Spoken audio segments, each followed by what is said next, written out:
आज के वीडियो में हम घर पर ही 24 पौधे उगाने के लिए एक संपूर्ण हाइड्रोपोनिक सिस्टम बनाने जा रहे हैं। घर पर सिस्टम बनाने के लिए हम 1 मीटर लंबे पाइप का उपयोग करने जा रहे हैं। इसका व्यास 110 मिलीमीटर है। मैं इस व्यास की सलाह इसलिए दे रहा हूं क्योंकि उदाहरण के लिए जब हम लेट्यूस, स्ट्रॉबेरी या बेरी उगाते हैं जिनकी जड़ें बहुत बड़ी होती हैं, अगर हम छोटे व्यास का उपयोग करते हैं तो इससे जड़ें बहुत अधिक बढ़ने पर ठीक से बह नहीं पाती हैं और वे 4 मीटर लंबे पाइप में आते हैं जिन्हें हम बाद में 1 मीटर लंबे पाइप में काट सकते हैं। और फिर हमें एक छोर पर ढक्कन की तलाश करनी होगी। इस मामले में मुझे केवल यही एक मिल सका जिसमें हम एक छेद करने जा रहे हैं ताकि पानी बाहर निकल सके, और दूसरे छोर पर हम एक कोहनी लगाने जा रहे हैं ताकि हम यहां से पानी डाल सकें और फिर सारा पानी पाइप के अंत तक बहता है। और अब हमें ऊपर की तरफ छेद करने हैं ताकि हम उसमें कुछ गमले रख सकें।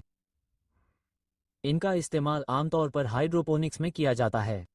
दिक्कत यह है कि कभी कभी इन्हें लाना मुश्किल हो सकता है। तो आज का आइडिया यह है कि इस पूरे हाइड्रोपोनिक सिस्टम को इस तरह से सेट किया जाए कि आप इसे प्लास्टिक के कप या छोटे गमलों के साथ इस्तेमाल कर सकें। बाद में मैं आपको दिखाऊंगा कि इन्हें कैसे इस तरह से ढाला जाए कि आप इस तरह के गमलों का इस्तेमाल किए बिना भी हाइड्रोपोनिक तरीके से पौधे उगा सकें। आइडिया ये है कि हर 15 सेंटीमीटर पर छेद किया जाए।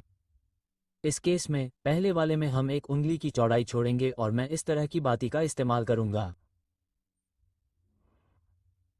कप की बाती ये 2 इंच लंबी है और मैं थोड़ी दूरी छोड़ूंगा ताकि बाद में मैं सारे नाप ले सकूं।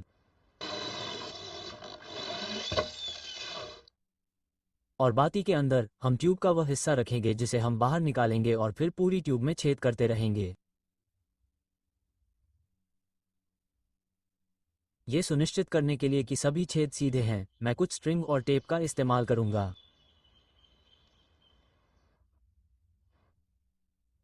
और मैं इसे यहां चिपकाने जा रहा हूं ताकि यह बीच में रहे। और इसलिए हम इसे दूसरे सिरे तक ले जाएंगे और हम इसे टेप से भी चिपका देंगे। हम इस छेद के बीच से शुरू करेंगे और हम धागे का इस्तेमाल करके ये सुनिश्चित करेंगे कि सब कुछ सीधा निकले और यहाँ या वहाँ कोई छेद ना हो। बीच से हम 15 सेमी लेना शुरू करेंगे और धागे के नीचे निशान लगाएंगे। ये सभी छेद। यहाँ एक और है। इस तरह से हमारे पास धागे के साथ निशान अच्छी तरह से बीच में होंगे। इस बिंदु पर छेद करने से पहले हम इस धागे को बाहर निकाल सकते हैं और इसे उन अन्य नलियों में इस्तेमाल करने के लिए बचा सकते हैं जिनमें हमें छेद करना है। सबसे पहले हम एक हल्का छेद करेंगे ताकि बाती का कुछ हिस्सा अंदर चला जाए। अब हम धीरे धीरे करेंगे क्योंकि यह बहुत जल्दी अंदर जाने वाला है। और हम दूसरे से शुरू करने जा रहे हैं। यहाँ इस मामले में मैं इसे इस तरह से घुमाता हूं ताकि इसे काटना आसान हो जाए, लेकिन सबसे बढ़कर बाती के अंदर बचे इस हिस्से को हटाने में सक्षम होना चाहिए। क्योंकि अगर हम इसे बहुत जल्दी करते हैं तो हमने जो भी हिस्सा काटा है वह बाती कप के नीचे रह जाएगा और बाद में इसे निकालना बहुत मुश्किल होगा। पीवीसी ट्यूब के इन अवशेषों का सभी छिद्रों में होना सामान्य है। और यहाँ मैं जो सलाह देने जा रहा हूँ वह यह है कि आप एक चिकने चाकू का उपयोग करें और इसके चारों ओर जाएं। और इस तरह हम बहुत अधिक समान छिद्र प्राप्त करेंगे ताकि वे एक समान हों। इस तरह हम जिन कपों का उपयोग करते हैं वे पूरी ट्यूब में बहुत बेहतर तरीके से फिट होंगे। लेकिन आगे बढ़ने से पहले एक सिफारिश जो मैं आपको देने जा रहा हूँ वह यह है कि आप ढक्कन को हटा दें। हम कभी भी ढक्कन को इस तरफ या पीछे नहीं चिपकाएंगे क्योंकि यह सामान्य है कि हमें पूरे सिस्टम को बड़ा करने या इसे साफ करने के लिए इसे अलग करना पड़ेगा। लेकिन इस पहले भाग में हम इसे इस तरह से मारने जा रहे हैं ताकि ट्यूब के अंदर बचे सभी अवशेषों को हटाया जा सके जब हमने इसे ड्रिल किया था। क्योंकि अगर हम इसे यहीं छोड़ देते हैं तो जब हम पानी को घुमाएंगे तो ये तैरेगा और हम ऐसा नहीं चाहते। और अब हम ट्यूब के सिरों से शुरुआत करने जा रहे हैं। एक सिरे पर हम एक कोहनी लगाने जा रहे हैं ताकि कोहनी के बीच में जगह बन सके। ये जोड़ जो यहाँ हमने बनाए गए छिद्रों के लगभग बीच में बनाया है ताकि जब हम इसे डालें और पानी अंदर जाए तो ये पूरी ट्यूब से सीधा निकल जाए। इस मामले में मैं कोहनी को ट्यूब से चिपकाने की सलाह नहीं देने जा रहा हूं, क्योंकि अगर कल हमें इसे लंबा करना हो या कोई बदलाव करना हो तो हम इसे आसानी से हटा पाएंगे। एक सलाह जो मैं आपको देने जा रहा हूं, खासकर ट्यूब के बीच से पानी के रिसाव को रोकने के लिए और दूसरे आधे हिस्से तक पहुंचने के लिए केबल के लिए इस इलेक्ट्रिकल टेप का उपयोग करें, क्योंकि इस तरह यह अच्छी तरह से चिपक जाएगा और 4 या 5 मोड़ के साथ इसे अच्छी तरह से सील करने के लिए पर्याप्त से अधिक है। अगर हम देखते हैं कि पानी बेस से लीक हो रहा है तो हम इसके पूरी तरह से सूखने का इंतजार करेंगे और फिर हम इसे किनारों के चारों ओर लपेटेंगे जहां से हमने टेप लगाया था 2 या 3 बार, और इससे सभी कोहनी अच्छी तरह से इंसुलेट रहेंगी और पानी का रिसाव नहीं होगा। अब देखते हैं कि हमें दूसरी तरफ क्या करना होगा। इस मामले में चूंकि मुझे इस तरह के पीवीसी पाइप के लिए उपयुक्त कवर नहीं मिल पाए, इसलिए मैंने ये काले रंग के दूसरे कवर खोजे जो अंदर बिल्कुल फिट बैठते हैं। अब हम इसे दबाएंगे, लेकिन ध्यान रखें कि हाइड्रोपोनिक खेती के लिए हम जो पाइप इस्तेमाल करने जा रहे हैं वो हमेशा सफ़ेद रंग के हों तो बेहतर होता है। मैं काले रंग के पाइप की सलाह नहीं दूंगा क्योंकि ये बहुत ज़्यादा धूप खींचेंगे। इससे नीचे मौजूद सारा पानी ज़्यादा गर्म हो जाएगा और एक जड़ जो किसी माध्यम में उग रही है, चाहे वो तरल हो या सीधे मिट्टी में और जिसका तापमान बहुत ज़्यादा हो, वो पानी और पोषक तत्वों को अच्छे से सोख नहीं पाएगी और फसल की ग्रोथ धीमी हो जाएगी। इस स्तर पर हम इस तरह के धागे को डालने के लिए एक छेद बनाने जा रहे हैं और हम छेद बिल्कुल बीच में बनाने जा रहे हैं। मैं इसे सपोर्ट करने के लिए नीचे एक और कवर लगाने जा रहा हूं। ये अच्छा दिखेगा। हम इसे पूरे किनारे पर एकदम समतल और साफ छोड़ देते हैं। और यहां मैं इन टैंक यूनियन का उपयोग करने जा रहा हूं। यह एक विकल्प है, कई विकल्प हैं। यहां मैं आपको सबसे पहले ये दिखाने जा रहा हूं कि हमें क्या देखना है। हम रबर को अलग करते हैं और छोटा हिस्सा अंदर रहता है। बाद में इस प्रणाली के साथ हम इसका उपयोग जल स्तर को नियंत्रित करने के लिए कर सकेंगे। सबसे पहले जब हम बहुत छोटा पौधा लगाते हैं तो हम ट्यूब में अधिक पानी भरने की कोशिश करेंगे ताकि पौधे की जड़ उसके संपर्क में आ सके। जैसे जैसे जड़ बढ़ती है हम पानी के स्तर को कम करने जा रहे हैं, क्योंकि जड़ बहुत बड़ी होने वाली है और थोड़ी मात्रा पर्याप्त से अधिक होगी। कुछ लोग थोड़ा सिलिकॉन मिलाते हैं, लेकिन मुझे इस तरह का पानी का रिसाव नहीं हुआ है। लेकिन अगर हमें कोई रिसाव दिखाई देता है तो हमें उसे रोकने के लिए थोड़ा और मिलाना होगा। ये यथासंभव बीच में होना चाहिए और हम इसे कसकर कस देंगे। और इन सभी कवरों को लगाने से पहले मैं आपको यहाँ एक कोहनी लगाने की सलाह देने जा रहा हूँ। हम इस पर यूं ही टेफ्लॉन नहीं लगाने जा रहे हैं, हम इसे पेंट से कसेंगे। और ऐसा इसलिए ताकि हमें लगाने हैं और पानी को ऊपर तक ले जाना है तो हम इस हिस्से को ऊपर ही छोड़ देंगे। लेकिन अगर हम चाहते हैं कि पानी बीच तक पहुंचे तो हम इसे मोड़ देंगे।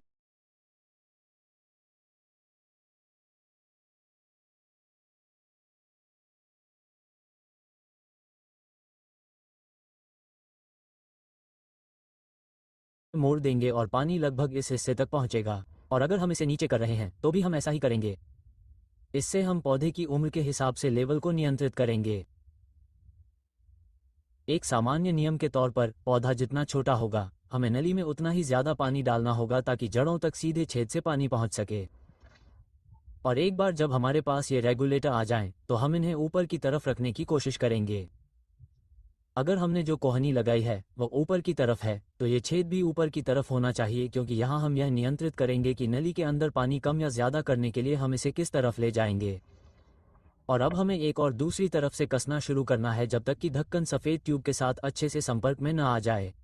इस केस में हमारे पास एक तैयार है और यही हम बाकी के साथ करने जा रहे हैं। इसे टेप से सील करने के लिए हम टेप के किनारे को काले हिस्से पर रखेंगे और बाकी को सफ़ेद हिस्से पर नीचे करेंगे। और फिर एक बार जब हम इसे घुमा लेंगे तो हम अंदर जाएंगे। और अब हम सफ़ेद ट्यूब पर बचे हुए टेप को सुरक्षित करने जा रहे हैं ताकि यह अच्छी तरह से सील हो जाए। ध्यान रखें कि यहाँ हमें एक बंद सिस्टम बनाना है और अगर पानी की कमी हो रही है तो हमें उसे ठीक करना होगा, क्योंकि अगर ऐसा नहीं किया गया तो पूरे ग्रोइंग सिस्टम में पानी खत्म हो जाएगा। और यहाँ तैयार की गई इन ट्यूबों को थामने के लिए मैंने पीवीसी पाइपों से एक सिस्टम बनाया है जो एक टेबल की तरह काम करने वाले हैं ताकि वे ऊपर से ट्यूबों को सहारा दे सकें।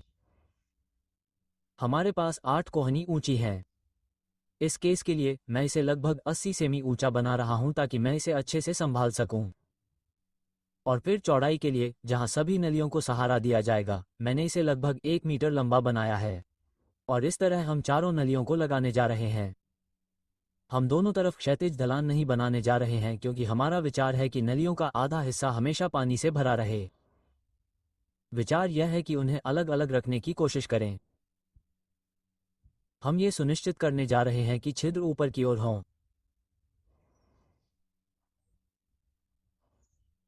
और इसे फिर से टेप से सुरक्षित करने के लिए हम इसे नीचे से 2 मोड़ या इस तरह से पकड़ेंगे। और फिर हम इसे क्रॉस बनाने जा रहे हैं। ये सुनिश्चित करने का एक तरीका है कि वे वास्तव में मजबूत हैं। और फिर अगर हमें उन्हें हिलाने की ज़रूरत है तो हम पूरे हाइड्रोपोनिक सिस्टम को संशोधित करने की स्थिति में टेप को हटा देंगे। और हम दूसरी तरफ भी ऐसा ही करने जा रहे हैं।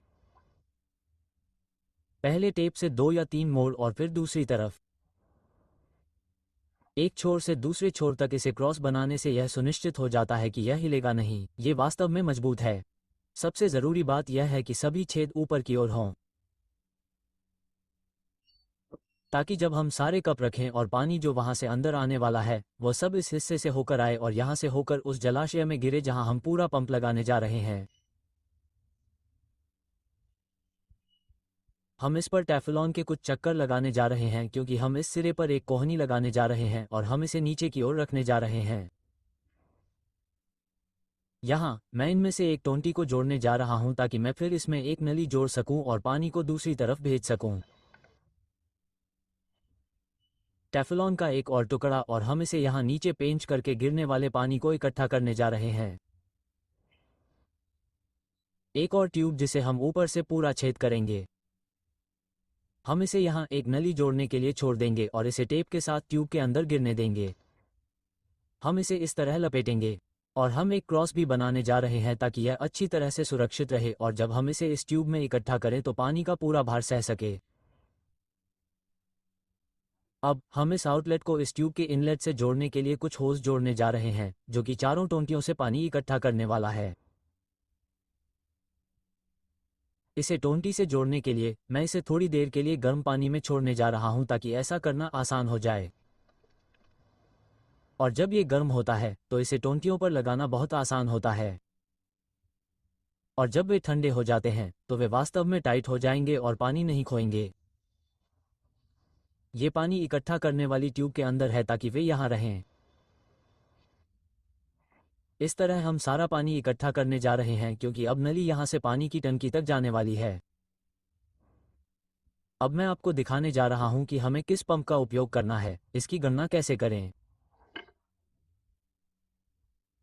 और यहाँ पीछे मैंने जो किया वह ये था कि इस मध्यम पाइप के साथ मैंने हर एक में एक टी बनाया ताकि वे नीचे जाएं और सिरों और कोहनी पर जाएं ताकि पानी इन कोहनी में अच्छी तरह से गिरे जिन्हें हमने दूसरी तरफ रखा है। और बीच में एक और टी जिससे मैंने नली को जोड़ा है। अब हमें पंप को प्लग करना होगा ताकि पानी ऊपर जाए, इन डाउन पाइपों से होकर गिरे और फिर बाकी सब इन पाइपों से होकर अंत में आए जो इस ट्यूब तक पहुंचने वाले हैं। और फिर यह नली इसे इस टैंक तक ले जाएगी जिसकी विशेषताएं मैं आपको दिखाने जा रहा हूं। और एक महत्वपूर्ण बात, पानी को हर ट्यूब से लगभग 1.5 लीटर से 2 लीटर प्रति मिनट के बीच घूमना होगा जिसका हम उपयोग कर रहे हैं। इसे 4 से गुणा करने पर यह हमें 6 लीटर प्रति मिनट देगा। और यह 6 लीटर प्रति मिनट अब हमें 360 लीटर प्रति घंटा देगा क्योंकि यह वह आकार है जिसमें ये छोटे पंप आमतौर पर आते हैं। और चूंकि हमें यहाँ लगभग 360 लीटर प्रति घंटा की आवश्यकता होने जा रही है, इसलिए पंप को कम से कम इन 360 लीटर से थोड़ा अधिक होना होगा क्योंकि जैसे जैसे पानी सभी पाइपों से होकर गुजरेगा, पानी ऊपर उठेगा और इससे पंप को थोड़ी अधिक मेहनत करनी पड़ेगी। तो मैं यही सलाह देता हूं कि कम से कम इस मात्रा को दोगुना कर दें ताकि पंप अच्छे से काम कर सके और इससे पानी का संचार अच्छा हो और हर पाइप में ऑक्सीजन भी अच्छी तरह से पहुंचे ताकि जड़ें अच्छी तरह से बढ़ सकें और हमें विकास में कोई परेशानी न हो। लेकिन इस तरह के एक्वेरियम पंप की एक और खासियत है पानी का स्तंभ जो ऊपर उठ सकता है। ध्यान रहे कि अगर हम पंप को नीचे लगाने जा रहे हैं तो हमें आधार से पानी के इनलेट तक माप लेना होगा जो यहाँ होगा, और यह वह माप है जो उस ऊंचाई को इंगित करेगा जिसे इस पंप को सहारा देने में सक्षम होना चाहिए ताकि पानी अच्छी तरह से घूम सके। इस मामले में मैं 10,000 LH पंप का उपयोग करने जा रहा हूं जो पानी के स्तर को 1.5 मीटर ऊंचा उठाता है, और फिर वे आमतौर पर इस अडेप्टर के साथ आते हैं ताकि पानी बाहर आ जाए। और यहाँ आमतौर पर एक छोटी नली जुड़ी होती है ताकि यह वेंचुरी प्रभाव से हवा को खींचे और पानी में अधिक हवा छोड़े। लेकिन हम इसका उपयोग नहीं करने जा रहे हैं, और अगर हम इसे ऐसे ही खुला छोड़ देते हैं तो अगर हम नली को सीधा रखते हैं और उसे खुला छोड़ देते हैं तो हमें जो समस्या हो सकती है वह यह है कि पानी का दबाव कम हो जाएगा और वह बाहर आ जाएगा, और इसका मतलब ये होगा कि पूरे कॉलम में हमारे पास कम पानी होगा। इसलिए ये पंप आमतौर पर अडेप्टर के साथ आते हैं, और मैं आपको सलाह देने जा रहा हूं कि आप इस प्रकार के एक का उपयोग करें जिसमें नली को सीधे यहां जोड़ने के लिए ये साइड स्पाउट न हो, और इस प्रकार पानी का पूरा प्रवाह सीधे नली के इनलेट तक हो। उस कंटेनर की गणना के बारे में जहां हमें पानी जमा करना होगा और पंप को पुनर्संचरण के लिए रखना होगा ताकि पानी इस ट्यूब से वापस गिर जाए। इस मामले में हमारे पास 1 मीटर लंबी और 11 सेमी व्यास वाली ट्यूब है। पूरी ट्यूब का आयतन लगभग 9.5 लीटर पानी होगा, लेकिन चूंकि हम इसे आधा भरने जा रहे हैं इसलिए हम लगभग 4.75 लीटर की बात कर रहे होंगे। त्वरित गणना करने के लिए हम गणना करने जा रहे हैं कि इनमें से प्रत्येक ट्यूब में 5 लीटर है। हम इसे 4 से गुणा करते हैं जिससे हमें 20 लीटर मिलता है, और सिफारिश यह है कि जिस टैंक में हम पानी भरते हैं वह सभी नलियों के कुल आयतन का लगभग 3 से 4 गुना होना चाहिए।